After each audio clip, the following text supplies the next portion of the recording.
GPS said we arrived, but there was no city, only a rusted survey tripod blinking the name of one.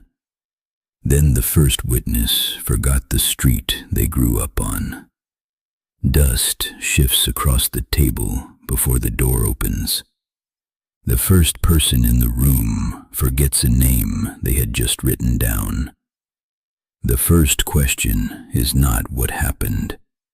It is why a rusted survey tripod, broadcasting coordinates for a city no map admits existed, already knows the witness. The safe explanation is battery failure. For almost 1 minute, that explanation works. Then the evidence stops matching itself and starts matching the witness.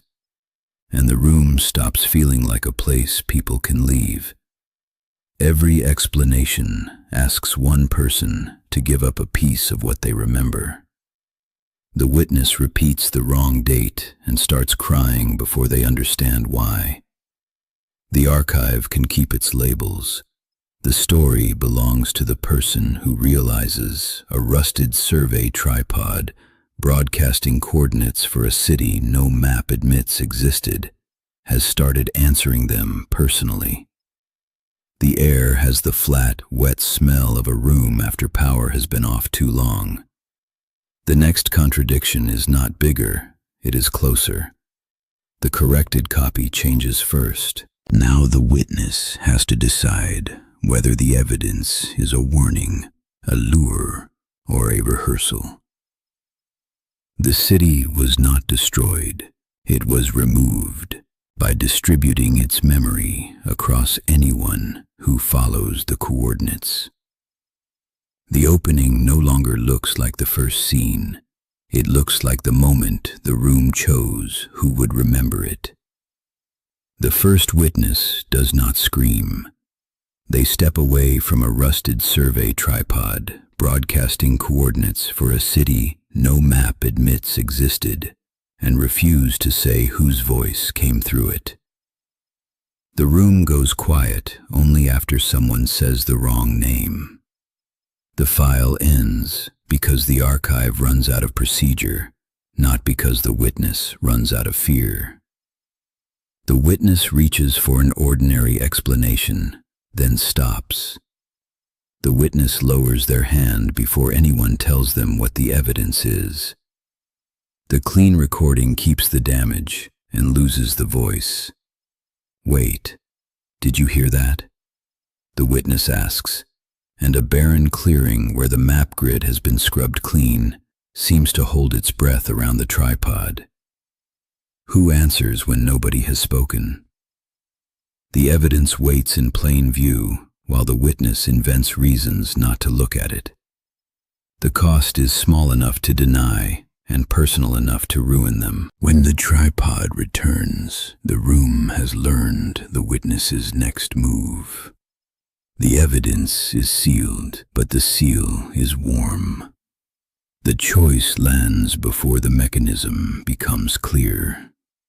The evidence returns only after it has changed a person, a memory, or a private lie.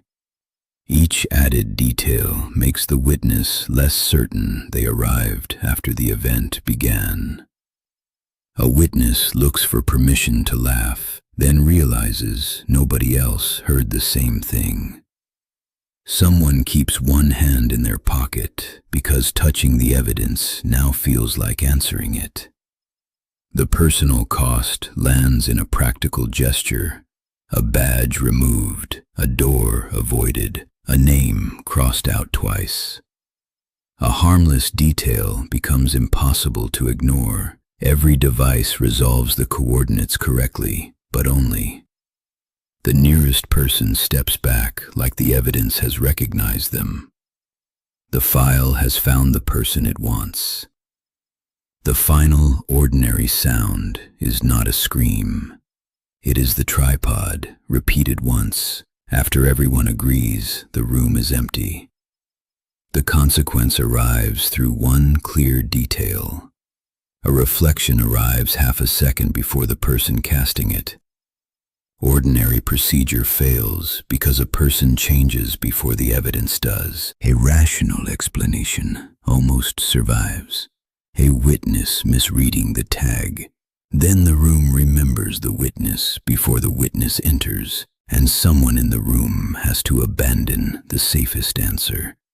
The tripod stops being information and starts sounding like a demand. The final tag is signed in handwriting the witness has not learned yet. The private cost arrives quietly. The witness realizes the room knows which lie they were about to tell. Solving the case matters less than what the witness has to give up. The next proof is not louder. A staffer pockets the key, then cannot remember which door it opens. The clue starts to feel less like evidence and more like a selection. By now, a barren clearing where the map grid has been scrubbed clean feels rehearsed. The timestamp clicks forward in a room where every clock has been unplugged. The witness is no longer investigating the event. The event is testing the witness. The case changes shape when the witness transcript quotes a sentence nobody has spoken yet. A private memory becomes physical evidence in front of strangers. The archive can record the moment, but it cannot make it harmless. A camera clock drifting under load would be comforting if it explained the timing. It does not, because the second witness is listed as present tomorrow. The room narrows around the witness. Someone laughs once, too quietly, then asks to leave without looking away. Someone has to choose whether to trust their memory or the object in front of them.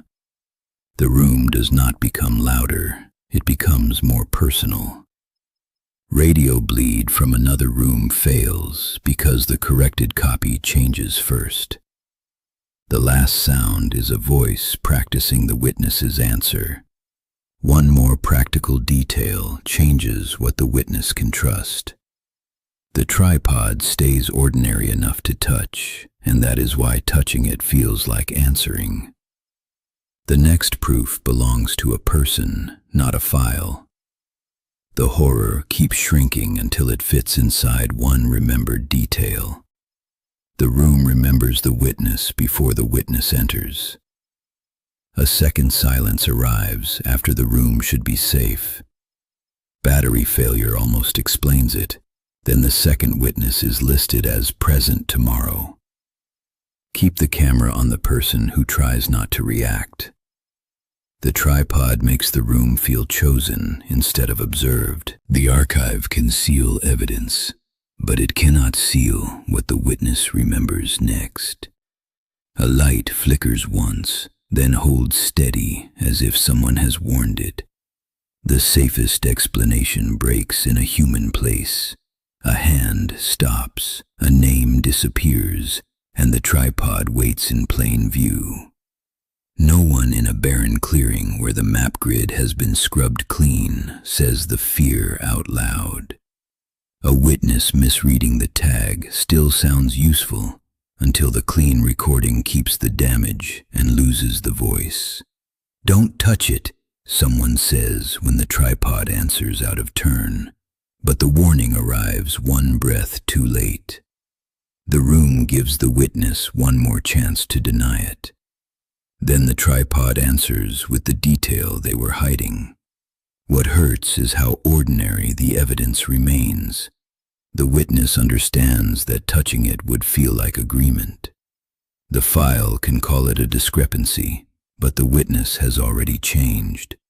The recording ends with the table waiting for another hand. By the final pass, the evidence is not louder, it is closer. The corrected copy changes first. Stay with the witness after the obvious explanation fails. The recording catches a breath that does not belong to anyone on the log. A witness misreading the tag fails because the clean recording keeps the damage and loses the voice. The second witness is listed as present tomorrow. The second playback removes the safest explanation. A second silence arrives after the room should be safe. Radio bleed from another room almost explains it. Then the last sound is a voice practicing the witness's answer. Battery failure still sounds useful until the evidence stops matching itself and starts matching the witness. Please don't make me answer it. The witness whispers, but the tripod rings once from inside a barren clearing where the map grid has been scrubbed clean. Why does it know their voice? That isn't me, the witness says. Then the playback uses the same panic, half a second early. Open the door. The words come from the tripod, soft and patient. What door is it talking about? If it says my name again, I'm leaving. Someone whispers. It says the name again. Don't answer it. The room gives the witness one more chance to deny it.